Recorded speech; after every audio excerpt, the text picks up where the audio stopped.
Section 1। एक सूर्य उगता है। एक नई सुबह की तरह एक नए युग की शुरुआत होती है। जिस प्रकार सूर्य अपनी किरणों से अंधकार को दूर कर देता है, उसी प्रकार ये अपनी रोशनी से संसार को प्रकाशित कर देते हैं। नेल्सन मंडेला आशा के प्रतीक हैं। उनकी मुस्कुराहट में एक नई सुबह की झलक है। उम्मीद की एक किरण है जो हर दिल को रोशन कर देती है। वो शांति के प्रतीक हैं। जैसे कबूतर शांति का संदेश देते हैं, वैसे ही मंडेला ने अपनी जिंदगी से शांति का संदेश दिया। प्रिजनर से प्रेसिडेंट तक की उनकी यात्रा ने दुनिया को प्रेरित किया। एक ऐसे सफर की कहानी जो हर मोड़ पर साहस और वीरता का प्रतीक है। मंडेला का जीवन साहस, क्षमा और एक व्यक्ति द्वारा दुनिया को बदलने की शक्ति का प्रतीक है। उन्होंने दिखाया कि कैसे एक व्यक्ति अपने साहस और दयालुता से पूरी दुनिया को प्रभावित कर सकता है। मंडेला का जन्म एक छोटे से गांव में हुआ था। बाद में वह वकील बन गए। उन्होंने अपनी शिक्षा और समाज सेवा से साबित कर दिया कि कड़ी मेहनत से सपने सच होते हैं। उनके द्वारा हर वक्त अन्याय के खिलाफ लड़ाई लड़ी गई। हर कदम पर अपने देश के लोगों के अधिकारों के लिए आवाज उठाई। अनहोने सालों जेल में बिताए। जेल की अंधेरे में भी उनकी आशा की रोशनी कभी कम नहीं हुई। सब कुछ सहकर भी उनका हौसला कभी नहीं टूटा। उन्होंने हर मुश्किल को अपने इरादे से मात दी। मंडेला जेल से एक उम्मीद के सिंबल के रूप में बाहर आए। उनका हर कदम एक नए युग का प्रतीक था। उन्होंने साउथ अफ्रीका को डेमोक्रेसी की तरफ ले गए। उन्होंने अपने देश को एक नए रास्ते पर चलने का हौसला दिया। वो पीस के आइकॉन बन गए। उनकी कहानी हर उस व्यक्ति के लिए प्रेरणा है जो दुनिया को बेहतर बनाना चाहता है। मंडेला का जीवन एक मिसाल है कि कैसे एक व्यक्ति अपनी हिम्मत और दया से पूरी दुनिया को बदल सकता है। सेक्शन 2। एक लीडर का बचपन। प्रत्येक महान व्यक्ति की जीवन कहानी उसके बचपन से शुरू होती है और नेल्सन मंडेला भी इससे अलग नहीं थे। नेल्सन मंडेला का जन्म 1918 में हुआ था। ये वो समय था जब दक्षिण अफ्रीका में बहुत सारी सामाजिक और राजनीतिक परिवर्तन हो रहे थे। उनके गांव का नाम मवेजो था, साउथ अफ्रीका में। मवेजो एक छोटा सा गांव था जहां पर सभी लोग एक दूसरे को जानते थे और एक दूसरे की मदद करते थे। वह एक पारंपरिक झोसा परिवार में पले बढ़े। झोसा परंपरा और संस्कृति का उनके जीवन पर गहरा प्रभाव पड़ा। मंडेला के पिता एक चीफ थे। अपने पिता से नेतृत्व और न्याय के मूल्यों को सीखा। वो एक आदर्श नेता थे। अपने समुदाय के लोगों के लिए हमेशा न्याय और सम्मान की लड़ाई लड़ी। मंडेला जब छोटे थे तभी उनके पिता का देहांत हो गया था। ये घटना उनके जीवन का एक महत्वपूर्ण मोड़ थी, जिसे उन्होंने अपने जीवन के मूल्यों को और मजबूत बनाया। उनकी माता ने उन्हें मजबूत मूल्यों के साथ बड़ा किया। उन्हें अपने बच्चों को हमेशा सच्चाई और न्याय के रास्ते पर चलने की सीख दी। मंडेला पढ़ाई में बहुत अच्छे थे। उन्हें अपनी शिक्षा के माध्यम से अपने समुदाय के लिए कुछ करने का सपना देखा। वो आगे चलकर कानून की पढ़ाई करते हैं। उन्होंने सोचा कि कानून के माध्यम से वो अपने देश के लोगों के लिए न्याय ला सकते हैं। यूनिवर्सिटी में उन्होंने रंगभेद की नाइंसाफी को अपनी आंखों से देखा। ये उनके जीवन का एक और महत्वपूर्ण मोड़ था, जहां उन्हें सामाजिक अन्याय के खिलाफ अपनी लड़ाई शुरू की। इस अनुभव ने न्याय के लिए उनके अंदर एक जुनून जगाया। उन्हें अपने जीवन को सामाजिक न्याय और बराबरी के लिए समर्पित कर दिया। उन्होंने अपनी पूरी जिंदगी में इक्वलिटी के लिए लड़ाई लड़ने में लगा दी। उनका जीवन एक प्रेरणा है जो हमें सिखाता है कि न्याय और बराबरी के लिए लड़ाई कभी भी आसान नहीं होती, लेकिन ये लड़ाई लड़ना जरूरी है।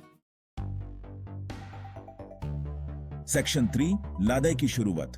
अपार्थाइड साउथ अफ्रीका में रेशियल सेग्रीगेशन का एक सिस्टम था। यह ब्लैक साउथ अफ्रीकन्स के साथ नीचा व्यवहार करता था। मंडेला अफ्रीकन नेशनल कांग्रेस यानी एएनसी में शामिल हो गए। एएनसी ने अपार्थाइड के खिलाफ लादे ला दी। मंडेला एक प्रमुख नेता बन गए। उन्होंने प्रोटेस्ट और कैंपेन्स ऑर्गेनाइज किए। गवर्नमेंट ने वायलेंस से जवाब दिया। मंडेला और एएनसी चुप होने को तैयार नहीं थे। वो जानते थे कि फ्रीडम के लिए लड़ना जरूरी है। His voice inspired millions of people. Section 4। आजादी के लिए लादे। एएनसी ने 1952 में डिफायंस कैंपेन लॉन्च की। यह नॉन वायलेंट रेजिस्टेंस की कैंपेन थी। हजारों साउथ अफ्रीकन्स ने इसमें हिस्सा लिया। उन्होंने अनजस्ट लॉज को नहीं माना। उन्होंने अपनी राइट्स के लिए मोर्चा निकाला। गवर्नमेंट ने ब्रुटैलिटी से जवाब दिया। बहुत से लोगों को अरेस्ट कर लिया गया। मंडेला को कई बार अरेस्ट किया गया। उन्होंने जेल से अपना एक्टिविज्म जारी रखा। वो रेजिस्टेंस के सिंबल बन गए। उनकी करेज ने दुनिया को इंस्पायर किया।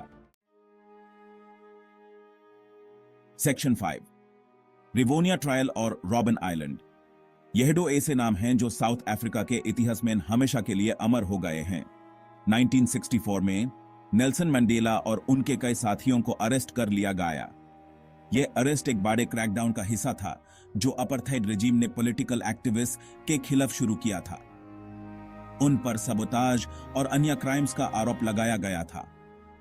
यह आरोप उनके एंटी अपार्थाइड एक्टिविटीज के कारण लगाए गए थे, जो रेजिम के लिए एक बड़ी चुनौती बन चुकी थी। यह ट्रायल रिवोनिया ट्रायल के नाम से फेमस हुआ। इस ट्रायल ने न सिर्फ साउथ अफ्रीका बल्कि पूरी दुनिया का ध्यान अपनी ओर खींच लिया। मंडेला ने इस ट्रायल को एक प्लेटफॉर्म के रूप में यूज किया। उन्होंने अपने स्पीचेस के माध्यम से अपार्थाइड के खिलाफ आवाज उठाई और दुनिया को इस निर्दय व्यवस्था के खिलाफ जागरूक किया। उन्होंने अपार्थाइड के खिलाफ आवाज उठाई। उनके शब्द न सिर्फ साउथ अफ्रीका में बल्कि दुनिया भर में गूंज उठे। उन्होंने अपने आइडियल्स और बिलीफ्स को स्पष्ट रूप से रखा। उनके शब्द दुनिया भर में गूंज उठे। मंडेला की स्पीचेस और उनके आइडियल्स ने लोगों के दिलों में एक नई उम्मीद जगाई। उन्हें उम्र कैद की सजा सुनाई गई। यह सजा उनके लिए एक नई शुरुआत थी, एक ऐसे सफर की जो उन्हें एक महान नेता बनाएगा। मंडेला को रॉबिन आइलैंड भेज दिया गया। यह एक ऐसी जगह थी जहां से वापस आना मुश्किल था, लेकिन मंडेला ने अपने हौसले को कभी टूटने नहीं दिया।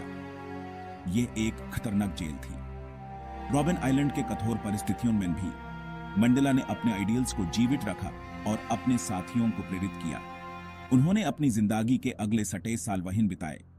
इन सालों में उन्होंने अपने आत्मविश्वास और साहस को बनाए रखा और अपने देश के लिए एक नई सुबह का सपना देखा। सेक्शन 6 एक आजाद इंसान। जेल में होने के बावजूद मंडेला का हौसला कभी नहीं टूटा।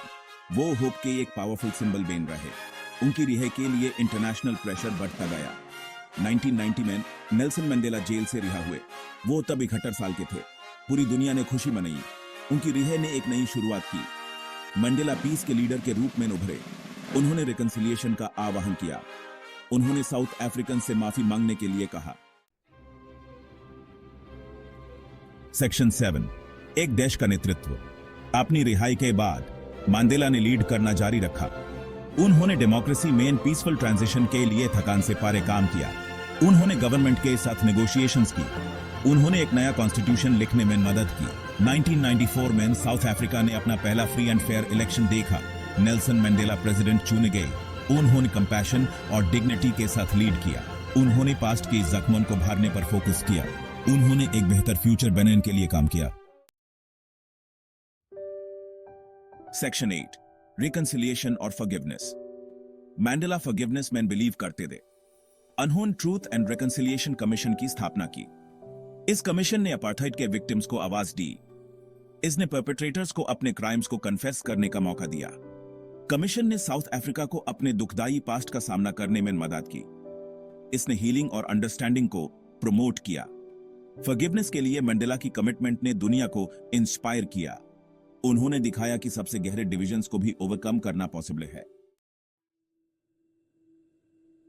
सेक्शन 9 मंडेला की लेगेसी।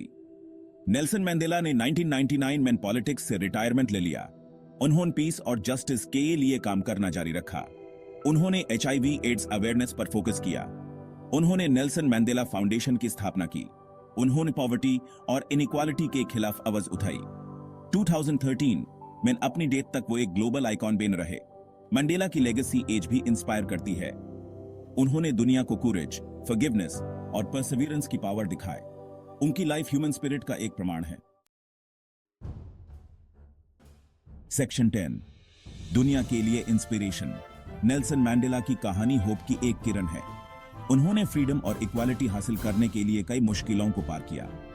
पीस और रिकंसिलिएशन का उनका मैसेज आज भी रेलेवेंट है। मंडेला ह्यूमन सिखाती हैं कि एक इंसान भी फर्क ला सकता है। वो ह्यूमन याद दिलाते हैं कि इनजस्टिस के सामने भी हमें सही के लिए लड़ते रहना चाहिए। उनकी लाइफ हम सब के लिए एक इंस्पिरेशन है। आइए हम उनकी लेगेसी को एक और जस्ट और इक्विटेबल वर्ल्ड बनाने की कोशिश करके निभाएं। यदि इस वीडियो ने आपको कुछ ज्ञान दिया है तो कृपया चैनल को सब्सक्राइब और लाइक करें और अन्य समूहों के साथ साझा करें।